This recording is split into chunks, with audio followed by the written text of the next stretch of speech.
Second world war, രണ്ടാം ലോകമഹായുദ്ധം 1939 മുതൽ 1945 വരെ. ഈ കാലഘട്ടത്തിൽ രൂപീകരിക്കപ്പെട്ട സൈനിക സഖ്യങ്ങളാണ് ആക്സിസ് പവേഴ്സും അലൈഡ് പവേഴ്സും.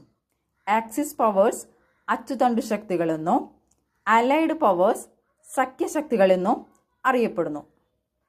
ആക്സിസ് പവേഴ്സിൽ ഉൾപ്പെടുന്ന രാജ്യങ്ങളാണ് ജർമ്മനി, ഇറ്റലി, ജപ്പാൻ. അലൈഡ് പവേഴ്സിൽ ഉൾപ്പെടുന്ന രാജ്യങ്ങളാണ് ഇംഗ്ലണ്ട്, ഫ്രാൻസ്, ചൈന. ഈ രാജ്യങ്ങളെ നമ്മളൊരു കോഡ് ഉപയോഗിക്കാം, IGJ. ആക്സിസ് പവേഴ്സ് IGJ എന്നും അലൈഡ് പവേഴ്സ് EFC. IGJ എന്നാൽ ജർമ്മനി, ഇറ്റലി, ജപ്പാൻ. EFC എന്നാൽ ഇംഗ്ലണ്ട്, ഫ്രാൻസ്, ചൈന.